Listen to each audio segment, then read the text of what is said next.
Hi guys, welcome back. So for today's video I'm going to be showing you how to paint a World War II Australian soldier, and this one has a little bit of a background on it.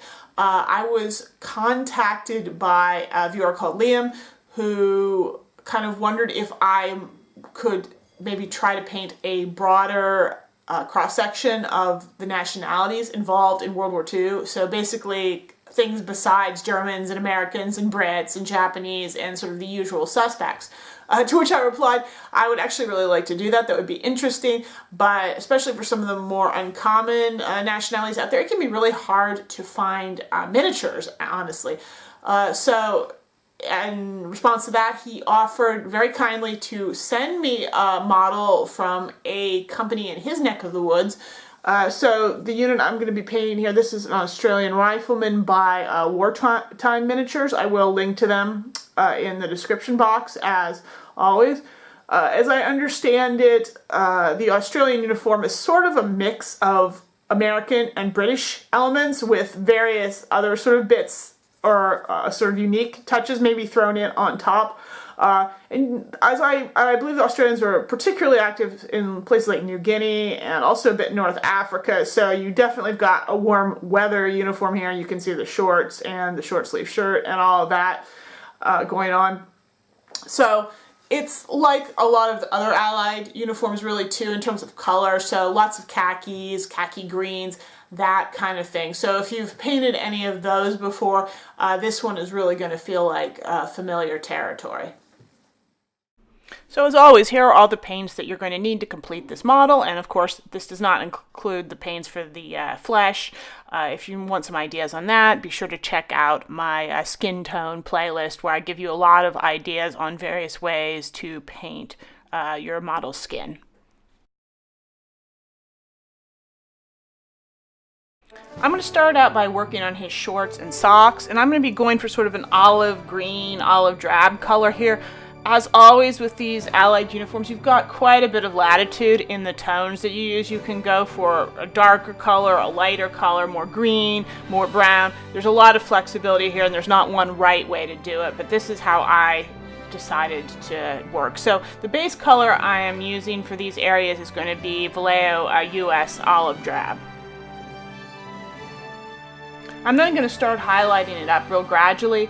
I'm first going to use a mixture of Vallejo Brown Violet and the US Olive Drab. I really like the Brown Violet as a color for this kind of work, even though the name I find misleading. It's really neither brown nor violet. It's just kind of a nice medium kind of green shade.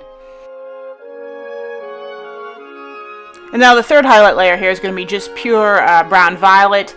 At this point I'm going to start doing a little bit of blending the color out. Before this I was really kind of just applying the colors to the tops of the wrinkles and creases and the higher areas. I'm not worrying too much about that, but starting with just pure layer brown violet, yeah, you're going to want to do that.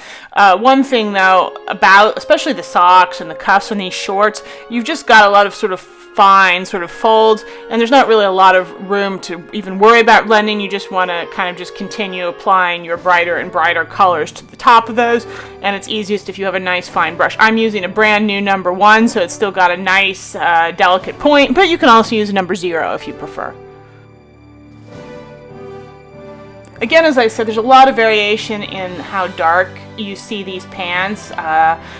I personally want something with a bit more contrast, so I'm going to be highlighting a bit further here. I'm going to just be taking that brown violet and I'm going to be lightening it with pale blue-gray now. At first not very much, but I'm going to be adding in progressively increasing amounts to create several extra highlight layers on top of the shorts. And that'll give you sort of this kind of faded, very worn-looking green, which I really kind of like for these. But I've seen pictures where this green is a very, very dark shade, and you can go for either, or you may even decide to say make the socks a darker color and the shorts a lighter color, or vice versa. That's all really fine, and it'll all look very good. Do be careful when you're adding in your pale blue-gray not to go too bright with it, because you're going to get a little bit of a minty effect that you're not necessarily going to want. I made that mistake a little bit here, so just pay attention to that as you're applying your kind of increasing light layers.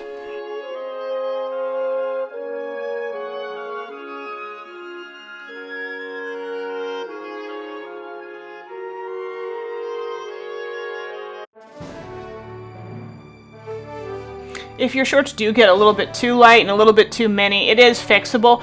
I've got a wash here of Citadel Athonian Camo shade, which is kind of a green-brown color, so perfect for what we're working with here. And I'm just going to apply that kind of generously all over the shorts and socks, just to kind of unify the color and darken it a little bit so it's not so light.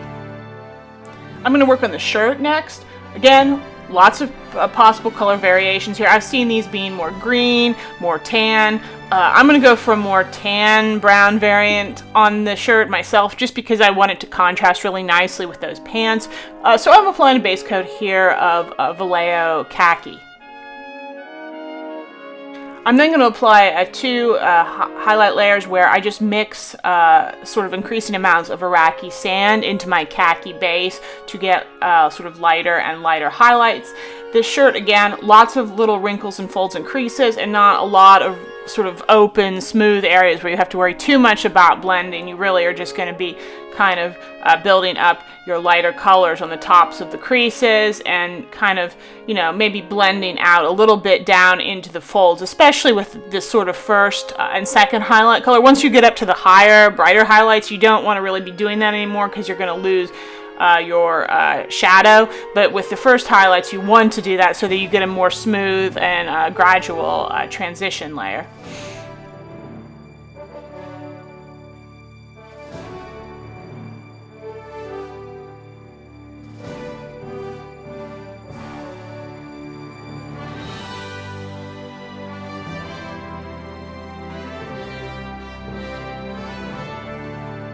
For my third highlight, I'm applying basically pure Iraqi sand here. I do have the paint pretty thinned down, fairly transparent, because Iraqi sand's a fairly warm color, and khaki's got a little bit more of that greenish tone to it, and I don't want to lose that. So by keeping the khaki nice and, keeping the Iraqi sand nice and thin, I don't warm it up too quickly, and I can also then build up several layers of the color to get just a little bit more contrast and a little bit more color variation than I would be able to otherwise.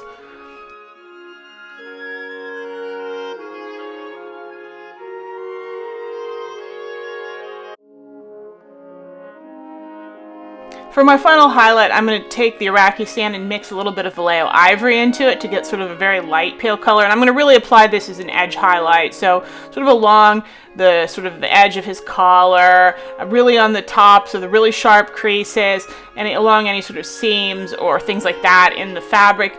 You want to apply this really for emphasis, and even build up a couple layers if you want in some places to get it really bright. But ideally, you do not want to go over every area of the shirt with this. You don't want it all to get this light. You want there to be some more variation, have some of those darker colors still showing up. So again, this is definitely a layer that is important for the overall look of the shirt, but also a case where less is definitely more. And now I'm going to just really quickly do his water bottle. I'm going to be doing that sort of in a dark brown color. So I'm base coating this with Vallejo chocolate brown, and then I'm going to lighten it slightly with khaki gray, which is sort of a very kind of orangey brown yellow color. And then finally finish off with just a little bit of pure khaki gray here and there as a very bright highlight, but not too much because I don't really want that to look too yellow, because then it's going to end up being a bit more like a German water bottle, which is not what I want. Now I'm going to paint the equipment and webbing, and these are sort of the British type, and that fabric that was used for the British equipment and webbing was a very definite sort of yellowish color. So I'm going to be base coating here with a mixture of the khaki gray and some buff in here to lighten it up, because it is actually very light in color indeed, and I don't want to start with just pure khaki gray because that would be a little bit too dark for kind of the direction which I'm going to be heading.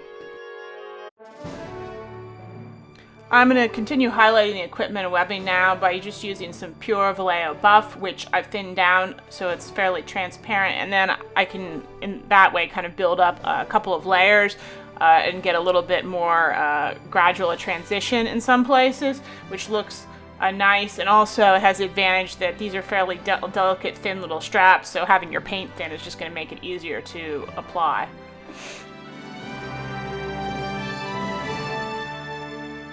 I'm then going to apply a final high highlight on the webbing and straps by mixing a bit of ivory into the buff, so I'm getting kind of a light cream color. And I'm going to apply that sort of selectively on certain areas where I want to emphasize and, you know, just get a little bit of extra highlight. Or, you know, you can also run a really thin line, particularly along the edge of the wider straps, to sort of add a little look of kind of wear or fraying on those edges. All right, let's do some leather now. I'm base coating his boots and also his bayonet case here with some German camouflage black brown. I'm then going to highlight the leather areas, and I'm going to start here with just some pure Vallejo chocolate brown, which I'm going to apply pretty generously all over, but definitely want to leave that base still down in sort of any of the cracks or dividing lines in the leather sculpting. I'm then going to take some saddle brown and mix that into the chocolate brown about 50-50 for my second highlight on the boots, and then apply a third highlight of just pure saddle brown. You're going to want to apply that to the areas where you expect there to be more light hitting and more wear, and you're really going to want to blend that out because you don't want the boots to get too bright from those lighter brown shades. You really want to preserve some of that darker color because that's what's going to make it look like leather. And the reason I'm using red or saddle brown here, sorry, is because I noticed that the boots that the Aussies wore really were very often quite a noticeable red-brown color. They really kind of a red leather, so that's why I'm working with that here. I'm going to finish the leather off with one super bright highlight, and I'm just going to make this by mixing a bit of buff into the saddle brown, and I'm going to apply that to like the toes and sort of as an edge highlight along the seams and a little bit on the soles and that kind of thing, just for really extra emphasis.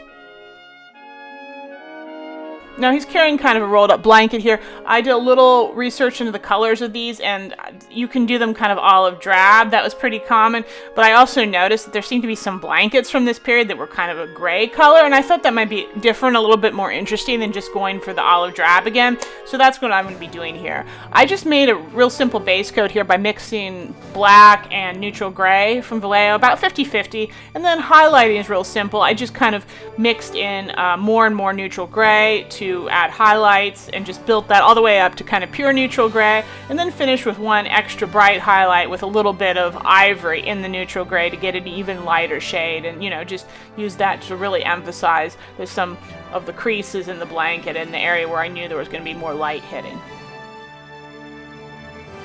Now his rifle stock is made from a very, very dark color of wood, so the base coat I used here is going to be a mixture of black and German camouflage black brown, so it's really going to start out dark, and we're not going to highlight as high as I often do. I'm then going to apply a first highlight of pure German camouflage black brown over top of that, and then follow with a second highlight of chocolate brown, and to finish I just took a little tiny bit of buff and mixed into my chocolate brown and applied that very, very lightly and sparingly just as an edge highlight along sort of some of the edges of the wood, but that was it. I really didn't blend it in or anything because I really wanted this wood to look very dark.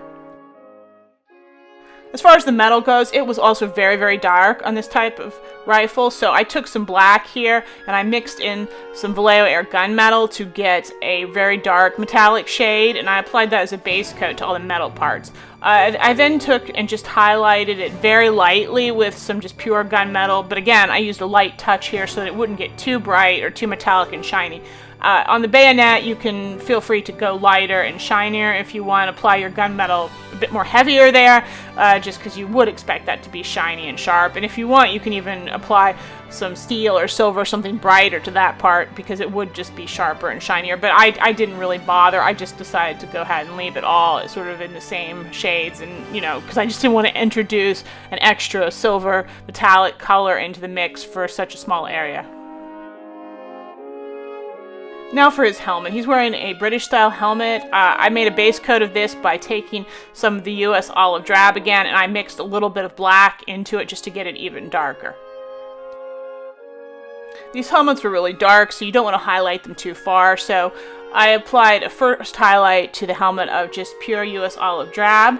Then I did a second one where I mixed a bit of the brown violet in, and then a final highlight of just pure brown violet on that hat. You can also go with a final edge highlight if you want, where you just lighten the brown violet very, very slightly with something like buff or Iraqi sand, and just apply it very sparingly along the edges or on the very top bowl of the hat. But that's really up to you, and if you do it, make sure that that color is only very slightly lighter than the brown violet, because you want the overall look on the helmet to be nice and subtle. Okay, so here's our finished World War II Australian rifleman. I believe the uniform that he's wearing here is meant more for fighting in the Pacific Theater, though I could be wrong about that. I don't know a great deal about the role of the Australians in World War II, so if someone wants to leave that in the comments to just clarify for everybody, you know, some of the things that they participated in, I think that would be interesting. And I know that they are in many ways kind of overlooked and underappreciated these days, so, you know, I think that it would be good to maybe talk a little bit more about that if you're able to. As far as the model goes, it was not too difficult to paint. Actually, most of my time on this was off camera in painting his flesh, because there's quite a bit of it showing, and that always takes a while. And the sculpting on this model reminded me a lot of, say, artisan figures, sort of chunky and, you know, a little simplified, which I actually really, really like to paint. With this one, I thought the sculpting on the face was a little bit crude, honestly. I think that could have been a bit better, so I had to spend some extra time trying to compensate for that with my painting. But overall, I think the look is really nice, and once you get the skin done, the uniform itself goes really, really quickly. It's not difficult to paint at all, and these are easy colors to work with. So I really hope you enjoyed getting a look at one of the lesser-known kind of forces during World War II. I'm hoping I'll be able to do some others like this in the future, and if you have suggestions for those, please let me know. Though if you're going to suggest them, then you need to tell me where to get the models to, because that can sometimes be problematic. But I'm definitely willing to give it a go if there are good figures out there that are readily available. So if you like this video, please click the like button, of course, share it, leave me comments, of course, and don't forget to subscribe to my channel so that you can keep up with future updates. So that's all for now, and I will see you next time.